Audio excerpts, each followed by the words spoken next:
तो अब मेरी आवाज आ रही है? Yes sir. Yes sir. Last time जब कनेक्ट किया था तो क्या आवाज नहीं आ रही थी क्या? No sir.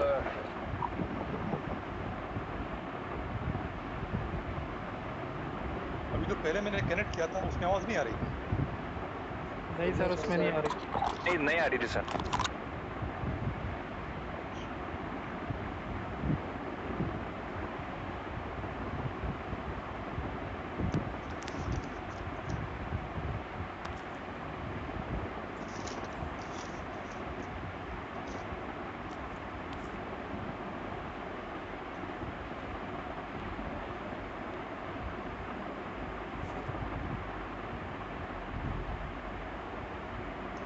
लास्ट क्लास में क्या डिस्कस किया था हमने, सबको याद होगा?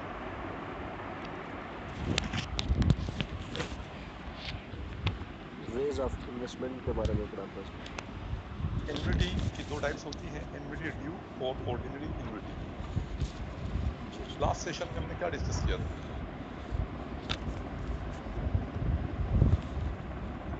सर एन्युटी ड्यू नहीं, ड्यू नहीं सर, वो क्या बोलते ordinary annuity. Yes sir, ordinary annuity जो पेंशन की बात की। सेकंड टाइप है एन्युटी ड्यू की, हम वही डिस्कस कर रहे हैं। यहाँ पर एन्युटी ड्यू के अंदर आपको याद है पेमेंट स्टार्ट कब होती है? Starting of the beginning, month के स्टार्ट में या पीरियड के स्टार्ट में। बिगिनिंग। बिल्कुल टॉप पे लिखा हुआ है payment start at the beginning. और इसकी मैंने आपको एग्जांपल लिखवाई थी इंश्योरेंस, वो भी यहाँ लिखी हुई है। एक बात तमाम बच्चे सुन लें, ऑनलाइन क्लास लेने के लिए मुझे उस क्लास में जो मैं आपके सामने होता हूँ इन पर्सन फिजिकली, तो उसके मुकाबले में 4-5 गुना ज्यादा मेहनत करनी पड़ रही है। एक एक चीज को लिखना पड़ रहा है। मेरा काम ज्यादा हो गया। मेरे जो नोट्स आप बनाते थे ना, मैं सिर्फ वर्बली एक्सप्लेन करता था या व्हाइट बोर्ड के ऊपर एग्जाम्पल सॉल्व किया करता था। जो नोट्स आप बनाते थे वो नोट्स अब मुझे बनाने पड़ रहे हैं। थोड़ा सा कंसिडर क्या करूं, अगर मैं इतनी मेहनत कर रहा हूं थोड़ा सा आप भी कोऑपरेट करो।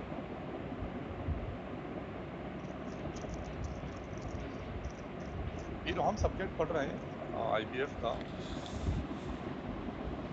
ये टफ है, ठीक है, पर अब तक मैंने अपनी तरफ से भरपूर कोशिश की है कि आपको कम से कम जहमत हो, आपको मैक्सिमम समझाने की कोशिश कर रहा हूँ। आई होप कि समझ में आ रहा होगा।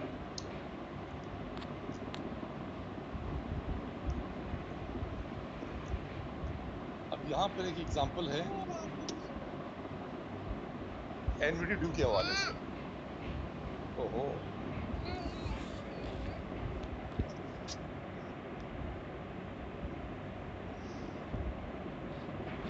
ये कौन है भाई? बच्चे गोद में लिए क्लास ले रहे हो, खुदा के बंदे, वॉशरूम में उनका। Find the FE and PV. Amount है हमारे पास 10,000 invested at the start of each year. आपने गौर से पढ़ना पड़ता है कि क्वेश्चन के अंदर वो पेमेंट कब कर रहा है, स्टार्ट से कर रहा है या एट द एंड कर रहा है। स्टार्ट की बात करें तो एनवीडी ड्यू का फॉर्मूला होगा पीरियड 5 years में at the rate of 8%।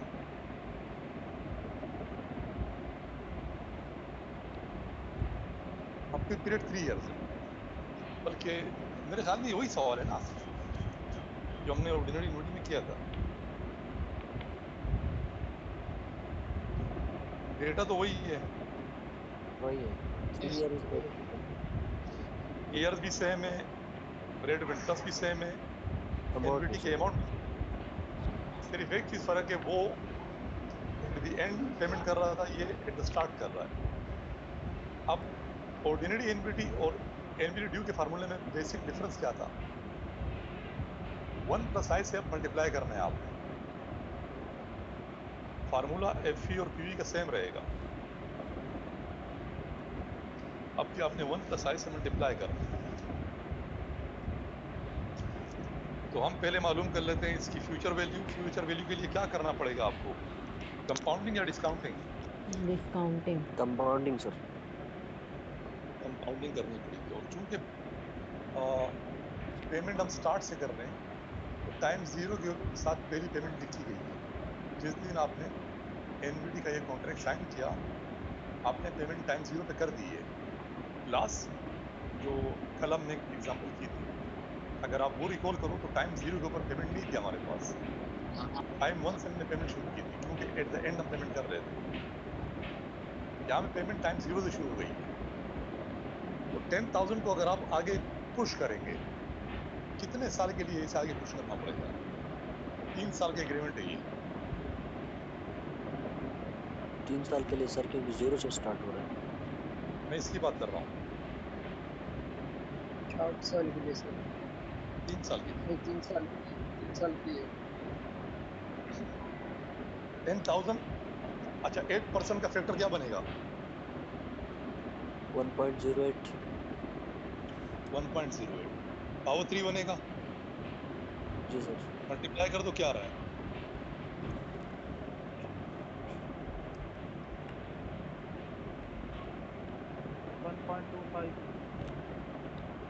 Nine 1.259।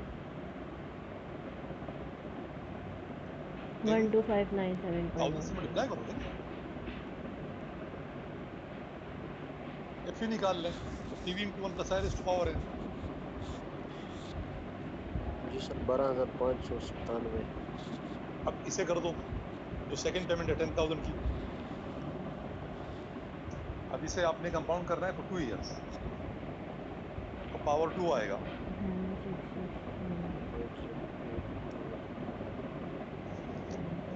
11,614। Cut कर दो, 1 साल के लिए कंपाउंड होगा वो। 0.08 प्लस पावर 3 मल्टीप्लाई बाय 3। 10,800। तीनों को प्लस करो। 10,800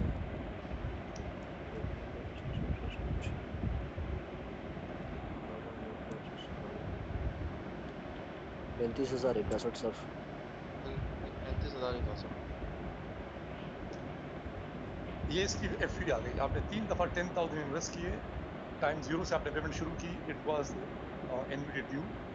3 साल की इन पेमेंट्स की एफ बनी 35,061 रुपए। अब आपने फार्मूले में वैल्यूज को पुट करना है। फार्मूला आपके सामने है, वही फार्मूला है सेम, सिर्फ 1 प्लस आई का इजाफा होगा।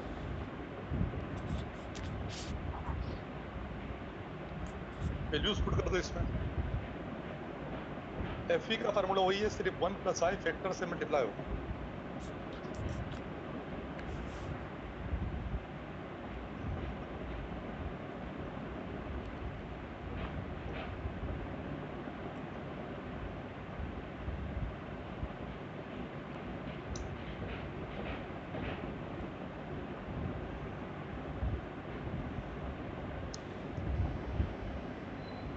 सर यही आ रहा है 33,061। तमाम बच्चे कर लेकर, किसी को इशू हो रहा है तो मुझसे पूछ सकते हो। यस सर 35,061 आ रहा है।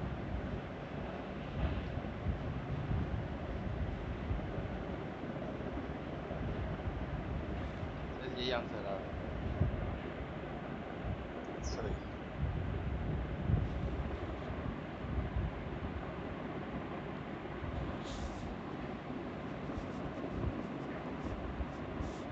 जी सर, डन। अब इसी क्वेश्चन की, इसी एनवीडी की हम पीवी मालूम कर रहे हैं। पीवी मालूम करते तो डिस्काउंटिंग करना पड़ेगा आपको। अब 10,000 जो टाइम जीरो के ऊपर खड़ा हुआ है, अब इसे डिस्काउंट क्या करेंगे आप? आज के दिन 10,000 की प्रेजेंट वैल्यू कितनी है? 10,000 है ना। या अगर आपने जी करना है तो कर लो। 10,000 divided by 1.08 raise to power 0। Power N तो पावर 0 है, हम 0th ईयर की बात कर रहे हैं। अब अगर किसी भी नंबर की पावर 0, उसकी न्यूमेरिकल वैल्यू 1 होती है। मम्मा चाय बनाओ ना। तो टाइम जीरो का 10,000 तो 10,000 ही रहेगा ना। Yes sir. टाइम 1 के ऊपर 10,000 खड़ा हुआ है, टाइम 0 से 1 साल के फासले पे, तो 1 साल के लिए डिस्काउंट कर दो इसे। डिस्काउंटिंग करवाते हुए इंफ्रास्ट्रक्चर को डिवाइड करना पड़ता है, क्योंकि हम पीवी मालूम कर रहे हैं। सर 9,260। हाँ, वो राउंड करने पे 9,260 बन रहा है तुम्हारे सामने। 9 आ रहा है बस। सही है। और जो ईयर 2 के ऊपर 10,000 खड़ा हुआ है, वो टाइम 0 से 2 साल के फासले पे, पावर 2 से डिस्काउंट कर दो। सर 8,573। सही। यस तीनों सर, को प्लस 8,000 करो, तीनों को प्लस करने पे आंसर आएगा 27,832 तुम्हारे सामने है। ठीक है, अब इसकी पीवी हम मालूम कर रहे हैं बाय यूजिंग द फार्मूला जो एनवीटी ड्यू का होता है। ये वही फार्मूला जो हमने कल यूज किया था, इसमें 1 प्लस आई का इजाफा हुआ है प्लस। फार्मूले में वैल्यूज पुट कर दो, आंसर निकाल लो।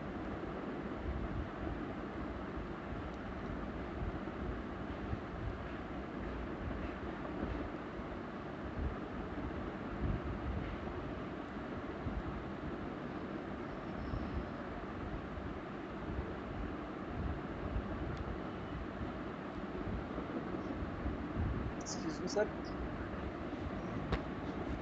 सर जैसे अगर पेपर में ये क्वेश्चन आएगा तो ऐसे ही यानी लाइन बनाकर शो करना होगा हमें, या हम सिंपली सॉल्व करें?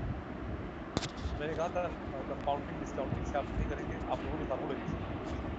सही, ठीक है यस सर। सर, 27,832। ये फार्मूले से आया। यस सर, फार्मूले से आया। दोनों मेथड से आंसर तो सेम आएगा ना। Yes sir. किसी का आंसर नहीं आ रहा, मुझसे पूछ सकता है।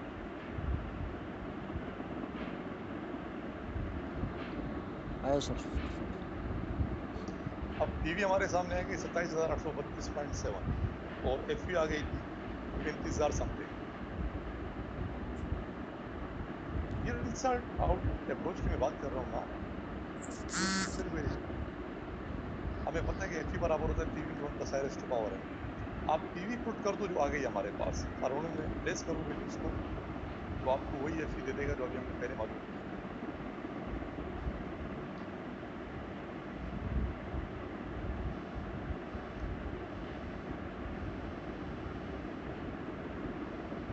इस हिस्से की बात कर रहा हूँ, ये बिल्कुल एक्स्ट्रा है, ये लॉजिक बेस है। जो पीवी हमने मालूम की, अगर मैं उसे कंपाउंड इंटरेस्ट के फार्मूले में प्लेस करता हूँ, एफ पी वही निकल के आएगी जो अभी हमने मालूम की। आंसर अभी भी सेम आएगा। सही है सर।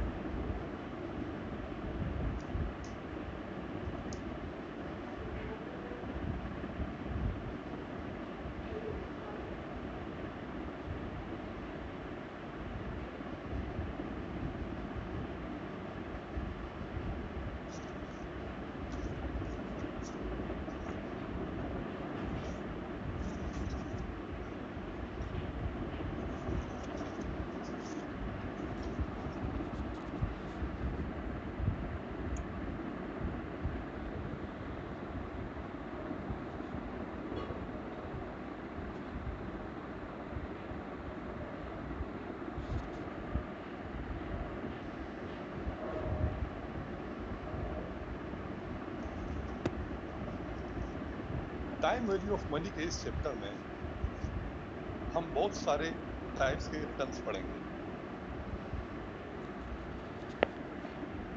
जो इन्वेस्टमेंट आप करते हैं उस पर जो आपको रिटर्न मिलता है, उसको मेजर करने के मुख्तलिफ कॉन्सेप्ट्स हैं। उनमें सबसे कॉमन जो रिटर्न कहलाता है वो कहलाता है HPY, holding period yield. HPR भी कहते हैं, होल्डिंग पीरियड रिटर्न भी कहते हैं। ये जो लफ्ज यील्ड है, इसका मतलब रिटर्न होता है, रिटर्न। ये है थोड़ा सा डिफरेंस यील्ड और रिटर्न के अंदर। हम जब यील्ड मालूम करते हैं तो वो 1 साल की बुनियाद पे होता है, और रिटर्न किसी भी प्रोजेक्ट के पूरे पीरियड का होता है। ये माइनर सा डिफरेंस है, आपने याद रखना है। यील्ड और रिटर्न दोनों ही रिटर्न शो करते हैं। आपकी इन्वेस्टमेंट पे आपको क्या रिटर्न मिला। यील्ड असल में होता है रिटर्न पर ईयर, 1 साल का रिटर्न। और जब हम रिटर्न मालूम करते हैं तो वो रिटर्न पर ईयर नहीं होता, return for the life of the investment होता है, जितनी भी उसकी लाइफ हो, भले वो 2 महीने हो, भले वो 20 साल हो। ये 4 तरह की इन्वेस्टमेंट दी गई है। आपसे कहा गया है calculate holding period yield for each of the investment mentioned above. Holding period yield या होल्डिंग पीरियड रिटर्न, इसके नाम के अंदर इसकी डेफिनेशन, इसकी एक्सप्लेनेशन छुपी हुई है। होल्डिंग का मतलब कितने अरसे के लिए आपने एक इन्वेस्टमेंट को होल्ड रखा। होल्डिंग पीरियड, इन्वेस्टमेंट का पीरियड कितने अरसा तक, कितना अरसा आपने होल्ड किया उसका रिटर्न कितना है। अब जो HPY है, जो होल्डिंग पीरियड यील्ड या HPR होल्डिंग पीरियड रिटर्न, इसके दोनों नाम है, HPR भी कहते हैं, HPY भी कहते हैं। याद रखो ये इन्वेस्टमेंट का जो पूरा ड्यूरेशन था, जो इन्वेस्टमेंट होराइजन थी आपकी, ये उस पूरे पीरियड का रिटर्न कैलकुलेट करता है। ये पर ईयर रिटर्न कैलकुलेट नहीं करेगा। बात समझ में आ रही है सब?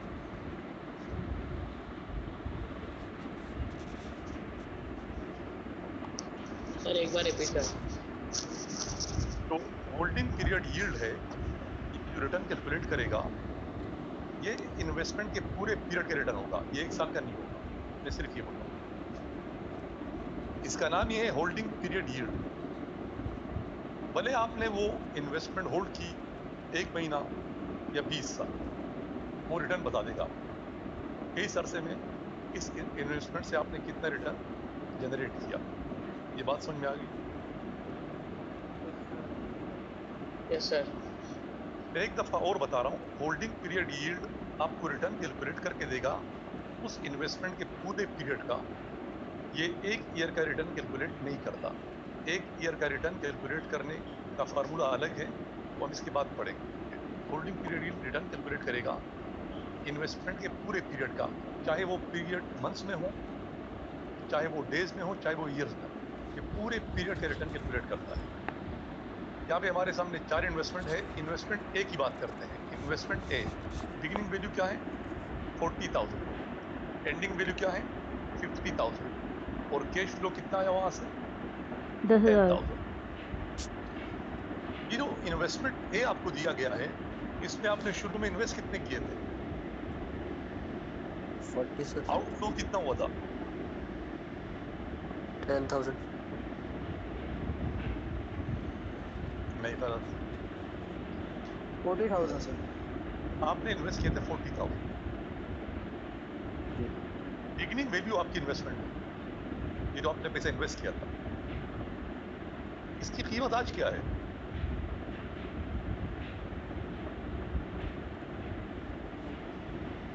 एंडिंग वैल्यू कितनी है इसकी?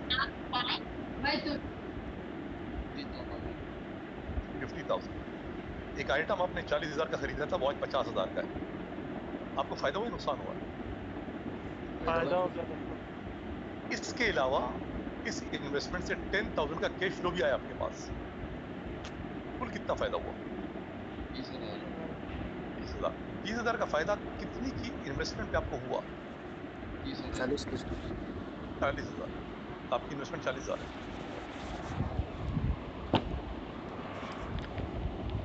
आपने 40 इन्वेस्ट किए थे, आज उसकी वैल्यू बढ़ के हो गई है 50,000। तो 10,000 का फायदा हो गया यहाँ से, और 10,000 वहां से कैश फ्लो आया। अब इसको यूं समझो, आपने एक घर लिया था जो आपने किराए पे दे दिया था 40,000 का। 1 साल बाद या कुछ अरसे बाद उसकी मार्केट वैल्यू हुई 50,000। कितने का फायदा हुआ आपको? 10,000। और इस अरसे में उस घर से आपने रेंटल इनकम जनरेट की 10,000। तो 10,000 प्राइस एप्रिसिएशन हो गई, इसे कैपिटल गेन कहते हैं। और जो कैश फ्लो आया रेंटल इनकम 10,000 का, ये एक तरीके से डिविडेंड है। कुल आपको जो रिटर्न मिला रुपी टर्म्स में कितना मिला? 20,000। और आपकी इनिशियल इन्वेस्टमेंट कितनी थी? 40,000। तो अगर आप 40,000 के ऊपर 20,000 कमा रहे हैं, परसेंटेज टर्म्स में बताओ कितने परसेंट रिटर्न आया आपके पास? यार जबानी बता सकते हो मुझे? 50% सर। बिल्कुल सही, 50% रिटर्न आया हमारे पास। अब ये एक जगह लिख लो अपने पास, इन्वेस्टमेंट ए से रिटर्न हमारे पास 50% आ रहा है। एक जगह लिख लो, 50% लिख लो बस। अब जरा बी की बात करते हैं। बी पर आपकी इनिशियल इन्वेस्टमेंट कितनी थी? 1 लाख। 1 लाख। आज उसकी कीमत क्या है? 1.20। 1.20। तो यहाँ से कितना फायदा हुआ? 20 का 20,000। फ्लो नेगेटिव है। कैश फ्लो नेगेटिव का मतलब 5,000 आए नहीं आपके पास, बल्कि आपसे चले गए। तो नेट में क्या बचा आपके पास? 15,000। अच्छा, 15,000 जो आपको रिटर्न मिला रुपी टर्म्स में, ये कितने की इन्वेस्टमेंट में मिला आपको? 1 लाख की। 1 लाख की इन्वेस्टमेंट में अगर 15,000 रिटर्न रुपी टर्म में आ रहा है, परसेंटेज टर्म्स में बताओ ये कितने परसेंट रिटर्न है? 15%। 15%। बिल्कुल, इन्वेस्टमेंट बी का रिटर्न 15% है। ये भी लिख लो। ए के साथ लिखो 50%, बी के साथ लिखो 15%। अब जरा सी पे आ जाओ। सी में आपने शुरू में इन्वेस्ट कितने किए थे? 60। आज उसकी कीमत क्या है? वही 60। 60,000। यानी यहां से कैपिटल गेन तो कुछ नहीं हुआ, प्राइस एप्रिसिएशन में 0 फायदा हुआ है। अच्छा, कैश फ्लो कितना है वहां से इस साल में, इस अरसे में? 6,000। अब आप बताओ, आपको रिटर्न रुपी टर्म्स में कितना मिला? 6,000। कितने की इन्वेस्टमेंट मिला आपको? 60,000। ये कितने परसेंट रिटर्न है? Sir 10% sir. लिख लो, सी के साथ लिख लो 10%।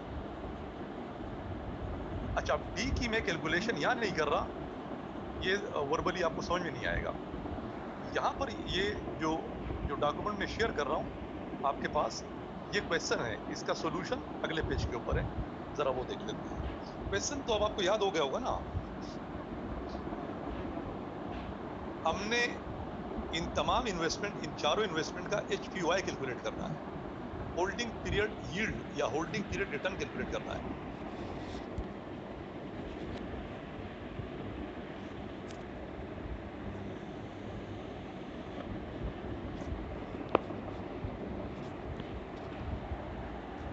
अब देख लो, जो HPOI का फार्मूला है HPR का, वो है ending value minus beginning value plus cash flow divided by beginning value. Ending minus beginning plus cash flow upon beginning value. Investment A का HPOI कितना होगा? उसकी एंडिंग वैल्यू कितनी थी? 50,000 थी ना इन्वेस्टमेंट ए की? 50,000। बिगिनिंग कितनी थी? 40,000। कैश फ्लो कितना आया था? 50,000 थे। 10,000। और बिगिनिंग वैल्यू 40,000 डिवाइड होगा ना, तो फार्मूले यूज पुट करो, 50,000 माइनस 40,000 जमा 10,000 अपॉन 40,000, कैलकुलेट करो क्या आता है।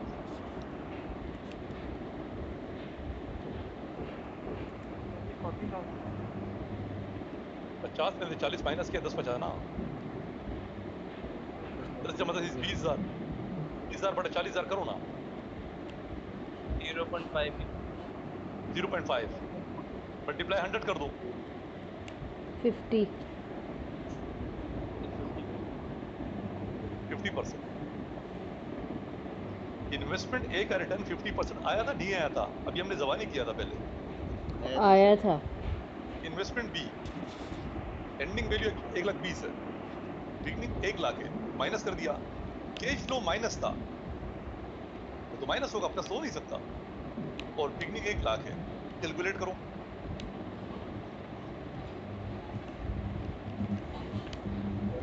किसी का 0.15। माइक बहुत तंग कर रहा है भाई, ये बंद कर दो, ये माइक बजिंग कर रही है, मैं परेशान हो रहा हूँ।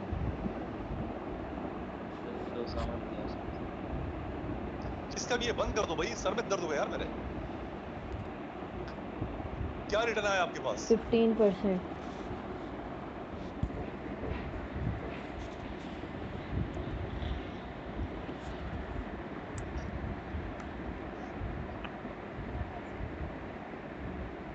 ये आएगा 0.15। 100 से मल्टीप्लाई कर दो तो 15%। और अभी हमने वर्बली किया था तो भी इसका आंसर 15% आ रहा था। याद है सबको? सर 1.5 आ रहा है। अभी दिमाग खराब है क्या? 1 लाख से डिवाइड करना है भाई, 10,000 से नहीं करना है। अरे हाँ सर, बढ़िया सॉरी बढ़िया सर। तो 10,000 से कर दिया होगा। Investment see, 60,000 minus 60,000 is 0, plus 6,000 upon 60,000। Calculate करो। 0.1 आएगा, मल्टीप्लाई 100, 10%। बिल्कुल सही सर। 10। सही। अब जो इन्वेस्टमेंट डी था उसकी बिगिनिंग वैल्यू थी 80,000। आपने 80,000 इन्वेस्ट किए थे और एंडिंग वैल्यू क्या थी? 62,000।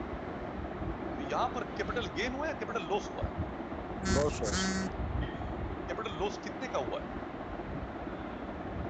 80 माइनस 62, 18,000 का सर। सर यहाँ पे 18,000 का माइनस लॉस में हुआ आ है। रहा है आंसर। बिल्कुल माइनस में आएगा, माइनस में आएगा। आपको 18,000 का लॉस हुआ है, कैपिटल लॉस हुआ है आपका, और कैश फ्लो कितना है वहां से? 8,000 8,000। का। 8,000। माइनस 18 जमा 8 करो, 10,000 माइनस 10,000। माइनस 10,000, यानी जी सर। 80,000 की इन्वेस्टमेंट में आपको 10,000 का लॉस हुआ है। 0.125. Minus 10,000 upon 80,000, 12.5 sir. Minus 12.5. Sir minus 0.125। 100 से मल्टीप्लाई कर दो। Minus sir minus 12.5. 12.5। 12.5% का आपको लॉस हुआ। होल्डिंग पीरियड रिटर्न जो HPY है, ये तमाम रिटर्न में सबसे ज्यादा कॉमन है, वाइडली यूज्ड है, समझ में आने वाला है और आसान भी है। क्या सबको समझ में आ गया? जी sir. Yes sir. Yes sir. HPY सबसे कॉमन है और ये कॉमन सेंस है भाई। जितने पीरियड के लिए आपने इन्वेस्टमेंट की थी उस पीरियड का रिटर्न कैलकुलेट कर देता है। ये टाइम पीरियड को कंसिडर नहीं करता, भले आपने इन्वेस्टमेंट 1 महीने के लिए की थी या 5 साल के लिए की थी। HPY को टाइम पीरियड से कोई काम नहीं है। यार ये माइक बंद कर दो, मैं बोल रहा हूँ। मैं हैंडफ्री लगाई हुई है कानों में, मुझे बहुत बुरा लग रहा है ये भाई।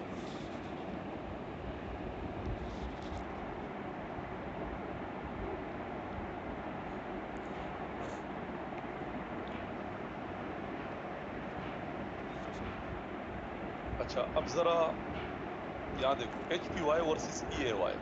HPY की फुल फॉर्म क्या है? Holding holding period, period yield. Yield. और EAY effective annual yield. Annual yield. अब HPY जो रिटर्न जनरेट करता है, जो कैलकुलेट करता है, वो उस पीरियड का होता है। वो पीरियड चाहे कितना भी छोटा या कितना भी बड़ा क्यों ना हो, वो एनुअल बेस पे रिटर्न कैलकुलेट नहीं करता, यानी ये टाइम पीरियड को कंसिडर नहीं करता। HPY shows the rate of return earned on an investment without taking time period into consideration. ये टाइम पीरियड को कंसिडर नहीं करता, जबकि इसके बरक्स EAY effective annual yield shows the rate of return that was earned on an investment during 1 full year. EAY return calculate करेगा एक पूरे साल का। अगर आपकी इन्वेस्टमेंट का होराइजन 3 महीने था, EAY कितने अरसे का बताएगा आपको? 1 साल का।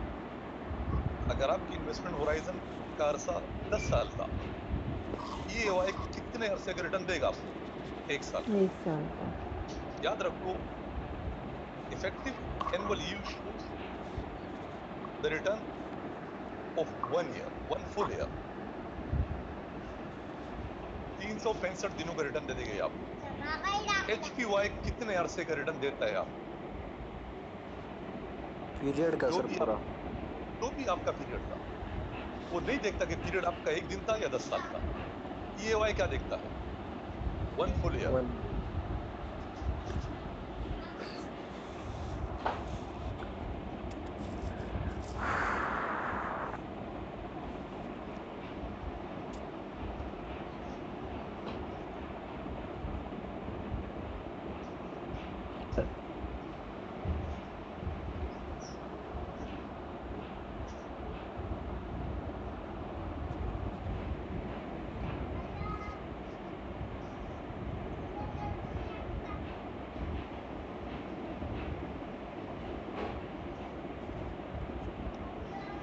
HQI कैलकुलेट करना आता है आप सबको? अब यस सर।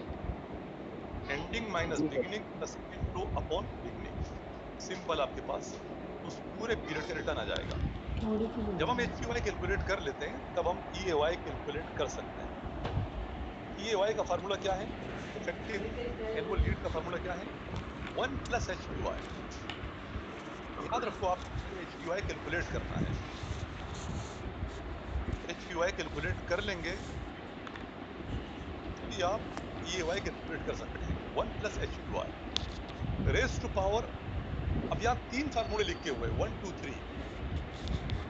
पहला फार्मूला है raise to power 365 upon n minus 1। Bracket में क्या लिखा हुआ है? Days are given.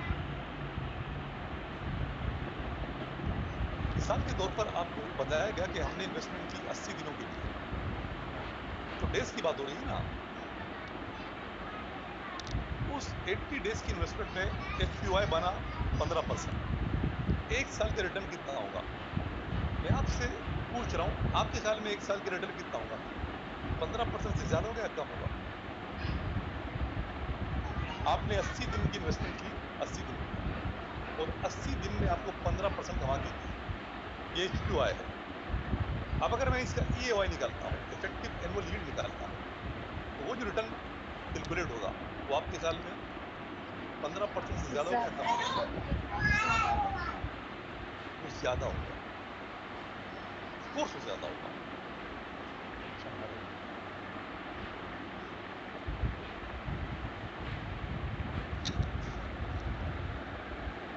अगर आपको इन्वेस्टमेंट का जो ड्यूरेशन है वो डेज में दी गई है, तो पावर क्या आएगी? 365 अपॉन n। अगर मंथ्स में दिया गया है तो फार्मूला वही है 1 प्लस HQI। अब क्या होगा? 12 अपॉन n माइनस 1। और अगर आपको इन्वेस्टमेंट ड्यूरेशन ईयर्स में दी गई है, 2 साल, 4 साल, 8 साल, तब क्या आएगा? 1 upon n minus 1 plus HQI तो सेम है, माइनस 1 भी हर जगह पे करना है क्योंकि ये तो प्रिंसिपल है, आपको लेस करना ही करना है।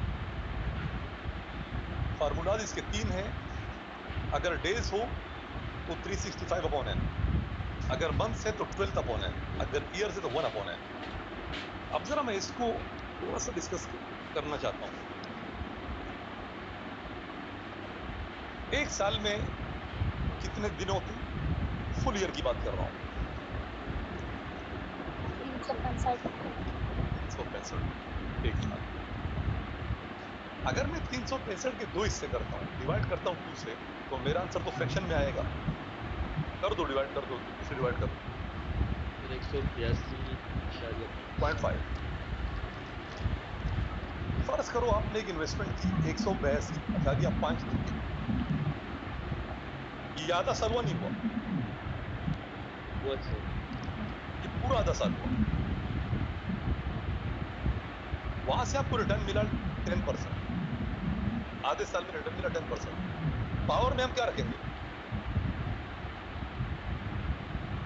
यार ये किस काम आएगी भाई? मैं कुछ बोल लूंगा, मैं कुछ बोल लूंगा, बता रहा हूं मैं कुछ गलत बोल लूंगा। देखो मैं कहता हूं तो बंद हो रहा था फिर, यानी इसको पता है कि गलत बात है यार। एंट्री लगाई हुई है भाई, खुदा के बंदे कानों के अंदर। मैं बात भी कर रहा हूं, मैं पढ़ भी रहा हूं, वहां से शोर भी आ रहे हो। किस काम आएगी ये?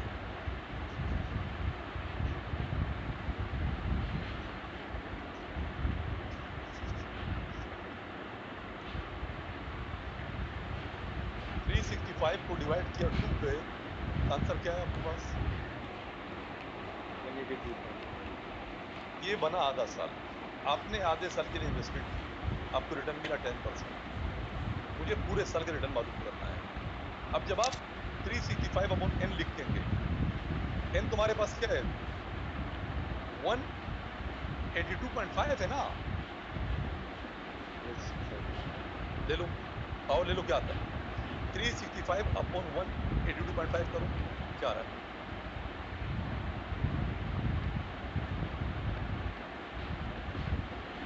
2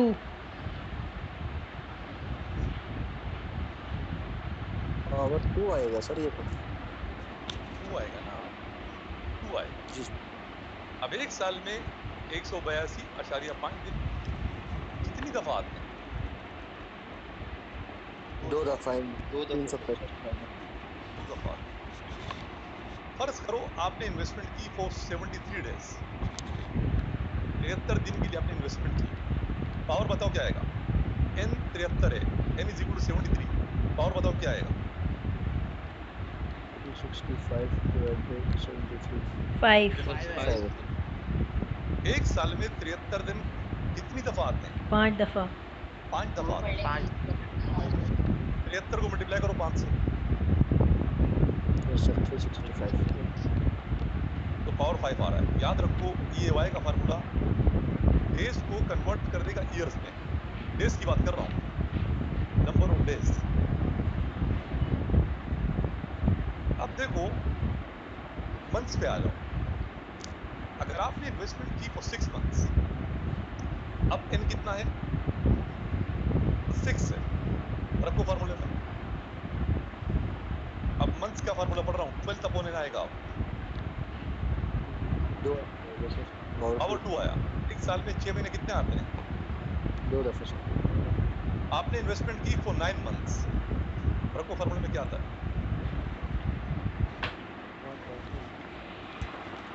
1.33 तो 1 ईयर इज हाउ मेनी? 6 महीना। 2। 2 1 ईयर इज हाउ मेनी? 6 महीना 2। 1 ईयर इज हाउ मेनी? 9 महीना 1.33। 1 year is how many? 9 months 1.33। फर्ज करो आपने Yes. इन्वेस्टमेंट की फॉर 24 मंथ्स, आपने 24 महीने के लिए इन्वेस्टमेंट की है। फार्मूले में पुट करो, 0.5 सर 0.5 आएगा। अब इसको एक्सप्लेन कैसे करेंगे तो मुझे खुद भी समझ नहीं आ रहा। सर ये थोड़ा समझा दो सर। देखो 1 ईयर इज हाउ मेनी? 6 महीना 2। 2 आप इन्वेस्टमेंट करो 3 मंथ्स के लिए, तो 1 ईयर इज हाउ मेनी? 3 महीना 4। 4 आएगा ना, 12/3 इज 4। यस आपने सर इन्वेस्टमेंट की 24 महीनों के लिए तो 24 मंथ्स। ये बताओ 24 मंथ्स के अंदर साल कितने होते हैं? 2 साल। और EAY कितने सालों का रिटर्न बताता है आपको? 1 साल तो